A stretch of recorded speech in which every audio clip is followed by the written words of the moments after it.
कुमार सिंह ढेड़े में और हम पहुंचे हैं आज रोहतास जिला के सीपुर पंचायत में, जहां पे अमित मुखिया के द्वारा आयोजित एक कार्यक्रम है, जिस कार्यक्रम का नाम है महाराणा प्रताप के मूर्ति का अनावरण करना। यहाँ पे इस कार्यक्रम को संबोधित करने के लिए, हम सभी को संबोधित करने के लिए माननीय सांसद आनंद मोहन सिंह थोड़े ही देर में यहाँ पहुँचने वाले हैं। सीपुर की धरती हमारे साथ वो भी जुड़ेंगे, बात भी उनसे करेंगे और जानेंगे कैसे ये सब अच्छा लगता है। ये मूर्ति जो हमारे पीछे आप देख रहे हैं, ये महाराणा प्रताप की वो मूर्ति है जिसे अकबर के शासन कभी स्वीकार नहीं था। जंगल में रोटी खाई थी उन्होंने, अपने परिवार के साथ जीवन यापन जंगल में किया था, अपने चेतक घोड़े के साथ। जैसा कि थोड़े ही समय के बाद से, अभी से थोड़े समय के बाद इस मूर्ति का अनावरण होगा, इस मूर्ति का उद्घाटन होगा। आज महाराणा प्रताप की जयंती भी है, देखेंगे और जानेंगे यहाँ पे माननीय भूतपूर्व सांसद आनंद मोहन सिंह क्या कहते हैं इसके बारे में। धनंजय सिंह जी पूर्व सांसद उत्तर प्रदेश क्या कहते हैं। धन्यवाद। मैं किशोर कुमार सिंह डी न्यूज़। जिंदाबाद आनंद मोहन जिंदाबाद, आनंद मोहन जिंदाबाद, आनंद मोहन जिंदाबाद, आनंद मोहन जिंदाबाद, जिंदाबाद जिंदाबाद, आनंद मोहन जिंदाबाद, जिंदाबाद जिंदाबाद, जिंदाबाद जिंदाबाद, आनंद मोहन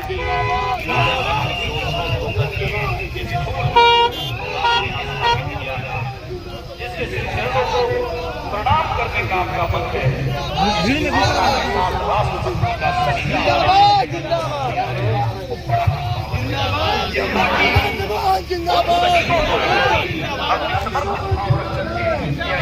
आनंद सर, आनंद सर,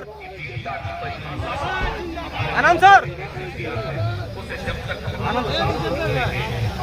चलिए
जब हमने अपने आप को नहीं लिया है, तब हमें सजाएं मिली है।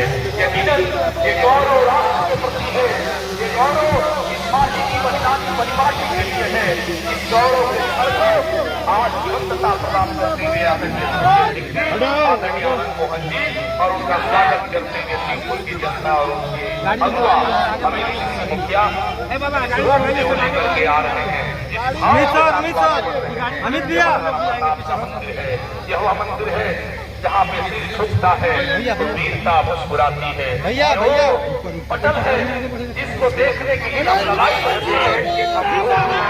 माटी को जब याद करने के बाद मंगलकारी हो जाता है। रात से रात मंगल करता है और उसी संस्कृति को जिसने ने तलवार हाथ करके बताया था कि वीरता हमारा आभूषण है। वीरता के कहने को पढ़े बिना हिंदुस्तान नहीं बच सकता। विद्वता के कलम के शिखर पुरुष जिसने कविताएं लिखी, वैसे आनंद मोहन जी जिनकी कविताएं को गुजर हुई और उन्होंने सामाजिक चेतना को उन्मोचन का जो सोच था उसके आत्मसात किया, वो हमारे बीच आए हैं। श्रीमान धनंजय सिंह जी और आनंद मोहन जी के आगमन से फलीभूत हुई धरती है। और मैं बड़ी सौभाग्यशाली आप सबों को मानता हूँ कि आपने हिंदुस्तान की माटी के रंग को एक नया दो संस्कृतियां बाद ले लीजिए। बढ़ते रहिए खींचते रहिए, बढ़ते रहिए। हाँ, खींच रहे हैं, बढ़ते रहे। गाड़ी लेके चल जाओ तो माननीय महोदय, बड़ा दुष्प्रद क्षण है शिवपुर के दरबारों से और मानव चीजें बड़े प्यार के साथ इस धरती को चुमा है, बड़े भाव के साथ, बड़े स्वाभिमान के साथ प्रताप की मूर्ति का कार्यक्रम का ये ऐसा आत्मीय स्वरूप है।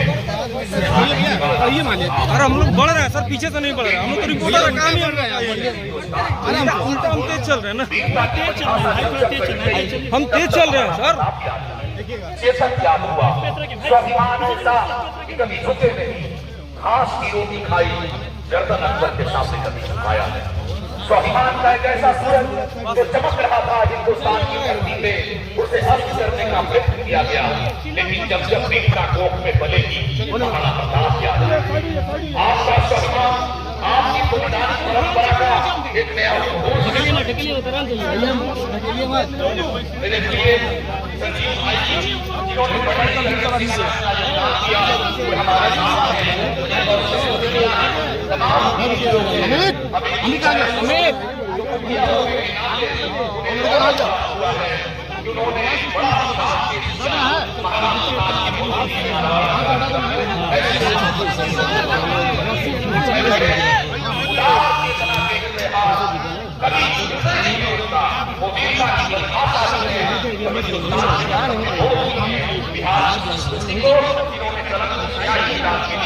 तो कविता बनती वैसे हम सबों के लिए जब उस तरह की चिंता दुनिया को उत्तर प्रदेश जाना पड़ता है, उस उत्तर प्रदेश की धरती से माता की चले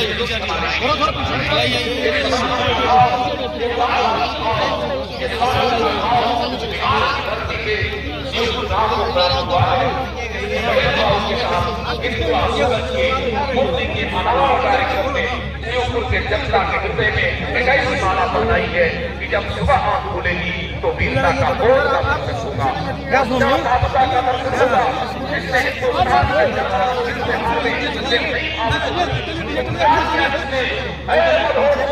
है सुरों का सूर्य का देना होगा, लेकिन बहुत पसी होगा, पसीने की बूंदों से उठती जवानी को जिसमें गीत में जागा हो, जिसने ऐसे स्वरूप का उदाहरण प्रस्तुत किया, नकारात्मक ऊर्जा को सम्मानित की बात थी और वैसी भावना के साथ आगे बढ़े कि हर हिंदू का बेटा ये कहने लगे कि स्वाभिमान हमारा कवच है दोस्तों, हमारे रथ के पहिए हैं, इस पर सवार होकर के हमें युद्ध करना है। युद्ध हिंदुस्तान की माटी की रक्षा करने का, युद्ध राजस्थान की वीरता की बजाय को खर्चों पर आने का। ऐसा वीरता का इतिहास दुनिया कभी देखती है। ये महाराणा प्रताप में अपने बड़े भाई सभी लोगों का आग्रह करूंगा कि सम्मान के साथ खड़े हो जाएं। आप मोदी का आग्रह हो रहा है, पर्दा हटाया जा रहा है, जय घोष कीजिए। मैं बड़े भाई को आमंत्रित करता हूं जो जय घोष करे महाराणा प्रताप की।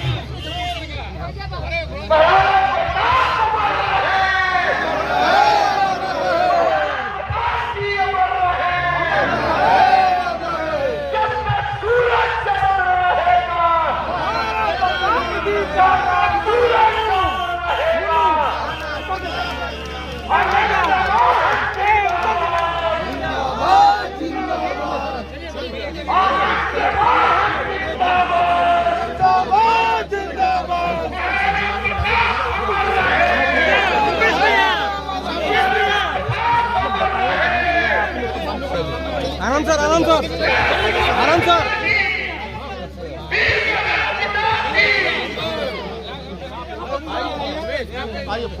सम्मानित साथियों, किसी ने कहा है कि बगावत के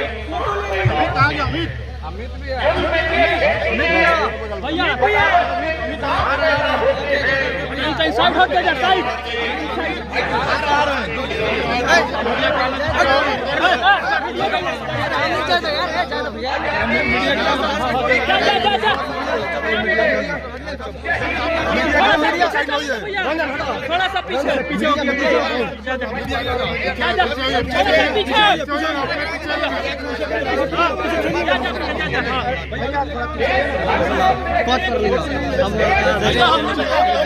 पूछे के बाद चलिए हो गया चलिए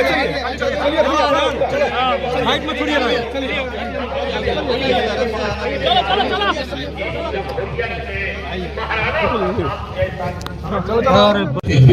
एक ऐसी भावना, एक ऐसा अनुपम उदाहरण मल्यार्पण भी करेंगे माननीय धनंजय सिंह जी, माननीय आनंद मोहन जी, अंशुमन साहब। ये भाव है राष्ट्रीयता के बोध का, यह भाव है अपने अभिभावक को प्रणाम करने का, यह भाव है आत्म स्वाभिमान का, यह भाव है अपने गौरव गाथा का, यह भाव है एक ऐसी परिपाटी का कि हम अपने नंगे पैरों से चलकर उस समाधि स्थल तक जाते हैं, हम उस तैल चित्र के पास जाते हैं जिन्होंने सब कुछ कुर्बान किया अपने लिए। मैं अमित मुखिया जी से गुजारिश करूंगा कि वही माल्यार्पण करें और एक ऐसा सूरज जिसने हिंदुत्व के बोध के लिए जन जागृत लोगों को किया, जिन्होंने बलिदानी परिपाटी को आगे बढ़ाया, वैसे महाराणा प्रताप जी के मूर्ति के अनावरण कार्यक्रम में एक बड़ी महती भूमिका आपने निभाई।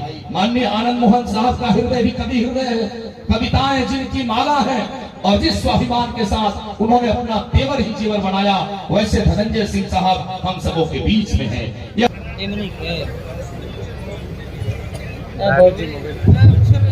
जैसे जमीन पे चमकते हैं जुगनू, आसमान पे चमकते हैं तारे, जैसे जमीन पे चमकते हैं जुगनू, आसमान पे चमकते हैं तारे, कुछ आज अतिथिगण हमारे पूर्व सांसद धनंजय सिंह भी यहाँ मौजूद, मंच पर सभी नेतागण आए, सभी भाइयों बुजुर्गों को मेरा प्रणाम। मैं आयोजनकर्ता को तहे दिल से धन्यवाद करता हूँ कि आज आप लोगों ने ये कार्यक्रम रखा और मुझे आप लोगों के बीच में आने का मौका मिला। धन्य है वो वीर महाराणा प्रताप जिनने कभी हार नहीं मानी, जो जिंदगी भर परिस्थितियों से लड़ते रहे। वो ऐसे एक वीर थे जिनने राज किया, वैभव विलास सब त्याग किया, जिन्होंने ये निर्णय लिया था कि वो दिल्ली की अधीनता कभी स्वीकार नहीं करेंगे, भले ही दुखों का पहाड़ ही क्यों ना टूट जाए। उन्होंने जब ऐसे ऐसे दिन पहाड़ियों में जब वो रहते थे, ऐसे ऐसे दिन थे जब एक वक्त का खाना मिलता था और कभी कभी बिना खाए ही सब लोग उपवास करके सो जाते थे। उन्होंने अकबर के प्रधान सेनापति बनने की भी कभी भूख नहीं पाली। महाराणा प्रताप का ये मानना था, उन्होंने आराम को ही आराम समझा और उनका ये मानना था कि इंसान सुख पाकर होता है और दुखों से इंसान सीखता है। मैं आप लोगों के बीच में आया हूँ ये बताने के लिए, आप लोगों को महाराणा प्रताप की जीवनी की कुछ गाथाएं बताने कि उन्हें काफी कम उम्र में ही ये एहसास हो गया था कि यदि उनके पिता उनकी राजधानी चित्तौड़ से उदयपुर नहीं करते तो दिल्ली भी चित्तौड़ के अधीन होती। जब राज सिंहासन महाराणा प्रताप को नहीं मिला तब भी उन्हें अपने आप को मेवाड़ का राजा ना सही लेकिन मेवाड़ के धरती पे पला एक राजपूत समझा। महाराणा प्रताप अपने जितने एक कहना है कि यदि घर का भेदी बाहर पहुंचता है तो उस फूट से घर का सर्वनाश हो जाता है। महाराणा प्रताप ने ऐसे लोगों को भी दंड की जगह क्षमा देने का काम किया था। महाराणा प्रताप ऐसे वीर योद्धा थे जिन्होंने बिना पैसे बिना जख्मी हालत में भी उन्होंने ये लड़ाई लड़ी थी। जिस रानी को फूलों के सेज में सोना था वो रानी पत्थर के शिला पे सो रही थी। जो राजकुमार को महलों में खेलना था वो पहाड़ियों में रह रहे थे। और पहाड़ियों में भी एक ऐसा दिन नहीं होता जब वहां उनपे हमला नहीं होता। राजा ही नहीं उनके साथ सारी प्रजा दर दर ठोकरें खा रही थी। यह अपूर्व त्याग था महाराणा प्रताप का। मैं आप लोगों को ये बता दूं कि महाराणा प्रताप को भी ये समझ थी कि यदि कर्तव्य से खेलोगे तो परिवार खुश होगा, यदि जीवन से खेलोगे तो मेवाड़ को छू। उसी तरह आनंद मोहन जी अब जेल से बाहर आ चुके हैं। उनके जेल से बाहर आने के बाद बिहार में भाजपा का कोई काम नहीं रह गया और ना तो अस्तित्व रह गए। तो हम लोग यहाँ पे जितने लोग हैं, हम गृह मंत्री अमित शाह से ये विनती करेंगे कि आप अपनी पार्टी को वापस ले जाइए। हम आप लोगों को ये बताएंगे कि जिस तरह से बिहार का ये इतिहास रहा है कि ना तो बिहार में हमने कभी नफरत की राजनीति चली है पहले और ना आने वाले समय में हम चलने दें। ये नफरत की राजनीति आप नागपुर और गुजरात के लिए बचा के रखिए। दिनकर की एक कविता है, जब कृष्ण शांति दूत बनके दुर्योधन को समझाने गए थे कि वर्षों तक वन में घूम घूम बाधा विघ्नों को चूम चूम से धूप घाम पानी पत्थर पांडव आए कुछ और निकल सौभाग्य ने सब दिन सोता है देखे आगे क्या होता है। मैत्री की राह बचाने को, दुर्योधन को समझाने को, सबको सुमार्ग पर लाने को, भीषण विध्वंस बचाने को भगवान हस्तिनापुर आए, पांडव का संदेशा लाए। क्या कि दो न्याय अगर तो आधा दो पर उसमें भी यदि बाधा हो तो दे दो केवल 5 ग्राम, रखो धरती अपनी तमाम। हम वही खुशी से खाएंगे, परिजन पर हंसी न उड़ाएंगे। पर दुर्योधन में भी दे न सका, दुर्योधन में भी दे न सका, आशीष समाज की ले न सका। वो उल्टे हरि को बांधने चला, जो था असत्य साधने चला। जब नाश मनुष्य पर चाहता है पहले विवेक मर जाता है। हरि ने भीषण हुंकार किया, अपना स्वरूप विस्तार किया। डगमग डगमग दिग्गज डोले, भगवान को पथ होकर बोले, जंजीर बनाकर बांध मुझे, हा हा दुर्योधन बांध मुझे। एक बार फिर हम लोग देख रहे हैं आज के समय मोहन को बांधने का प्रयास हो रहा है। लेकिन मैं आप लोगों को बता दूं कि 15 साल बाद आप सब लोगों की मेहनत से मेरे पिता जेल के बाहर आए हैं। अब जितना हाथ पैर मार लो, यदि आप उन्हें वापस डालने की कोशिश करोगे तो आप खुद ही मिट्टी में मिल जाओगे। हमारा इतिहास रहा है हमारे समाज का कि जब जब किसी के पाप का गड़ा भरा है तो हमारे समाज ने उसे फोड़ने का काम किया। और जहां तक राम राज्य की स्थापना की बात है, तो जो नैतिक मूल्य, जो समझ उसके लिए जिसकी जरूरत है, वो हमें हर पीढ़ी में हमारे समाज को किसी हाड़ा रानी, किसी रानी पद्मिनी, किसी रानी करुणा, रानी देवलते ने हमें देने का काम किया है। राम के नाम पे वोट मांगने वालों को इतना समझने की जरूरत है कि जिस राम के नाम पे आप वोट मांग रहे हैं, वो राम तो खुद ही हर धर्म को साथ लेके चलने वालों में से थे। चाणक्य ने ये बात कही है